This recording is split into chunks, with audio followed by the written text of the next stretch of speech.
क्षुल्लक कारणामुळे LOIs revert किंवा स्क्रुटनीमधनं वापस न येता रिजेक्ट करण्यात आलेले आहेत. आणि एकदा काय रिजेक्ट केला LOI, तर तुम्हाला परत 90 दिवस वाट बघायला लागते त्याच्यासाठी. म्हणजे बऱ्याच साऱ्या कष्टानं मराठा बांधव कुठलीतरी बँक शोधतायत, त्या बँकेला तयार करतायत. त्यासाठी लागेल ते तारणही द्यायला तयार आहेत. मग त्यासाठी त्याचं शॉर्टकट काढणं आलं, उद्योग आधार काढणं आलं, त्याचं म्हणजे सिटी सर्व्हे रिपोर्ट आला, त्याचं व्हॅल्युएशन आलं, त्याच्यासाठी पैसे भरले 10, 15, 20,000 रुपये तर ते इथंच बँकेला तयार करण्यामध्ये भरतात. आणि त्याच्यानंतर कुठेतरी आशा असते की अण्णासाहेब पाटील या मंडळामार्फत कुठेतरी व्याज कमी होणार आहे, म्हणून हे मोठं पाऊल, धाडसाचं पाऊल म्हणजे 10 लाखाच्या ठिकाणी 12 लाख, 12 लाखाच्या ठिकाणी 15 लाखाची फाईल हे करण्याचे धाडस करतायत. आणि यामध्ये मग पुन्हा इकडे यायचं आणि मग अर्ज करायचा. अर्ज केला की मग त्यांच्या हाती निराशा लागते. बऱ्याच साऱ्या लोकांनी जे कुणाला खरंच खूप गरज होती पैशाची, माझ्या समोर अक्षरशः LOIचा नाद सोडून दिला आणि लागले तर गेले तरी गेले पैसे, व्याजाचे नाही मिळाला तरी परतावा, परंतु ते लोन सँक्शन करून घेतलेलं आहे.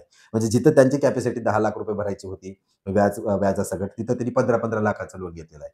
काही लोकांनी तर 10% ठिकाणी 15%, 17%, 18%, 22% व्याजदरावरती सुद्धा लोन घेतलेलं आहे. जेव्हा की अण्णासाहेब पाटील विकास मंडळामध्ये 12% पर्यंतच तुम्हाला व्याज परतावा म्हणजे व्याजाचे जे आहे ते परतावा मिळवला जातो. नमस्कार. मराठा बांधवाच्या स्वप्नपूर्ती करता किंवा त्यांच्या स्वप्नाला बळ देण्यासाठी अण्णासाहेब पाटील आर्थिक विकास मागास महामंडळ हे मागील 5 ते 6 वर्षापासून बरेच सारं सक्रिय काम करत आहे. ज्यामध्ये की ज्या मराठा बांधवांना त्यांचा व्यवसाय सुरू करायचा आहे आणि त्यांना बँकेमार्फत लोन केलेलं आहे, तर त्याच्या व्याजाची जी रक्कम आहे ती पूर्णपणे हे मंडळ परत करत आहे आणि त्यांना कुठेतरी आर्थिक बळ दिलं जात आहे आणि त्यांच्या व्यवसायालाही नवीन दिशा आणि बळ हे मिळत आहे. मी मागील 3 ते 4 वर्षापासून सातत्याने या मंडळाच्या फाईल्स भरणे, क्लेम करणे, LOIs काढणे याचे काम करत आलेलो आहे. आणि मागच्या वर्षी मलाही आश्चर्य आहे, ज्याही काळात म्हणजे लोकसभा आणि विधानसभेच्या निवडणुका होत्या. 8-8 दिवसात म्हणजे अर्ज केल्यानंतर 3 दिवसात LOI यायचा. LOI आल्यानंतर सँक्शन लेटर अपलोड करून 8 दिवसात ती प्रक्रिया पूर्ण व्हायची. आणि आता त्याच प्रक्रियेला जवळपास 3 ते 4-4 महिने LOIवर रिजेक्शन्सवर रिजेक्शन्स येत आहेत. म्हणजे काहीही कारण आहेत. म्हणजे टीसी टाकली आहे, तर टीसीला ते कॅमेरामधनं, कॅम स्कॅनरमधनं फोटो काढून मग त्याच्यावरती तुमचं डेट आलं पाहिजे, लॅटिट्यूड, लॉंगिट्यूड आलं पाहिजे. बिझनेसचा फोटो काढलाय तर Google टॅगवरचा फोटो पाहिजे, जिओ टॅगिंगचा फोटो पाहिजे. असे बरेच सारे कारणं आहेत. म्हणजे तुमचा उत्पन्नाचा दाखला असेल किंवा आणखीन बरेच सारे कारणं या क्षुल्लक कारणामुळे LOIs रिव्हर्ट किंवा स्क्रुटनीमधनं वापस न येता रिजेक्ट करण्यात आलेले आहेत. आणि एकदा काय रिजेक्ट केला LOI, तर तुम्हाला परत 90 दिवस वाट बघायला लागते त्याच्यासाठी. म्हणजे बऱ्याच साऱ्या कष्टानं मराठा बांधव कुठलीतरी बँक शोधतायत, त्या बँकेला तयार करतायत. त्यासाठी लागेल ते तारणही द्यायला तयार आहेत. मग त्यासाठी त्याचं शॉर्टकट काढणं आलं, उद्योग आधार काढणं आलं, त्याचं म्हणजे सिटी सर्व्हे रिपोर्ट आला, त्याचं व्हॅल्युएशन आलं, त्याच्यासाठी पैसे भरले 10, 15, 20,000 रुपये तर ते इथंच बँकेला तयार करण्यामध्ये भरतात. आणि त्याच्यानंतर कुठेतरी आशा असते की अण्णासाहेब पाटील या मंडळामार्फत कुठेतरी व्याज कमी होणार आहे, म्हणून हे मोठं पाऊल, धाडसाचं पाऊल म्हणजे 10 लाखाच्या ठिकाणी 12 लाख, 12 लाखाच्या ठिकाणी 15 लाखाची फाईल हे करण्याचे धाडस करतायत. आणि यामध्ये मग पुन्हा इकडे यायचं आणि मग अर्ज करायचा. अर्ज केला की मग त्यांच्या हाती निराशा लागते. म्हणजे सगळं काही तिकडे तयार करायचं आणि मग पुन्हा बँक विचारते की नाही, आता तुमचं सँक्शन लेटर येणार आहे आणि तुमचं LOI आणखीन आलेला नाहीये.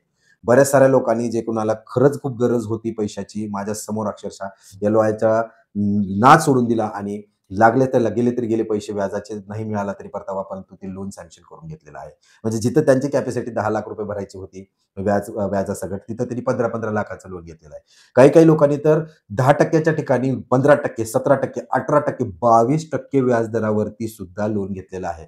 जेव्हा की अण्णासाहेब पाटील विकास मंडळामध्ये 12% पर्यंतच तुम्हाला व्याज परतावा म्हणजे व्याजाचे जे आहे ते परतावा मिळवला जातो. मग अशातच आता हे कारण देण्यात येत आहे की मागच्या 3 महिन्यापासून वेबसाईट अपग्रेडेशनचं, दिवाळीच्या पूर्वी हेच कारण देऊन वेबसाईट मेंटेनन्समध्ये गेली आणि तेव्हापासून जी खीळ लागली आहे. अपग्रेडेशनच्या नावाखाली सुरू झालेलं हे गोंधळ आज कुठेतरी राजकीय वळण आहे असं दिसून येत आहे. आता याच कारणामुळे मराठा बांधवांना परत एकदा वाऱ्यावरती सोडलंय का, हीच हीच काय ती भावना मराठा बांधवांच्या मनात निर्माण झालेली आहे. कारण काही लोकांचे अर्ज केलेले आहेत, पण LOI आलाय का नाही ते पाहण्यासाठी सुद्धा लॉग इन होत नाहीये. म्हणजे मला आश्चर्य वाटतंय की मी जर युजर आयडी पासवर्ड टाकून लॉग इन करतोय, अर्धा तास ते जर करेक्ट पासवर्ड असेल तर फिरत राहतं हे असं. आणि जर का पासवर्ड चुकला तर एका मिनिटात सांगतं की पासवर्ड चुकलेला आहे. एका 10 सेकंदात सांगतं की पासवर्ड चुकलेला आहे. पण ठीक आहे, पासवर्ड चुकला, आपण फॉरगॉट पासवर्ड किंवा संकेतस्थळ विसरला म्हणून तिथे युजर नेमच्या ठिकाणी आधार कार्ड टाकून वाट बघतोय. सबमिट करतोय, OTP किंवा जो नवीन पासवर्ड आहे तो येत नाहीये. मग याचा अर्थ काय समजायचा, की वेबसाईट अपग्रेडेशनसाठी आहे. परंतु किती दिवस लागू शकतात? कुठल्या अपग्रेडेशनला 3-3 महिने लागतात. त्यातच आता आणखीन असं सांगण्यात आलं होतं, की 19 नोव्हेंबरला ₹300 कोटी रुपयेचं तरतुदी करण्यात आली होती. तर ते कुठल्या कामासाठी? ज्यांनी कुणी क्लेम केला आहे, त्या क्लेमचे पैसे वाटप करण्यासाठी. आणि त्यात आणखीन सांगितलं होतं, की जे नवीन एल-ओ-आय आहेत ते अद्यापही देणं बंदच आहे.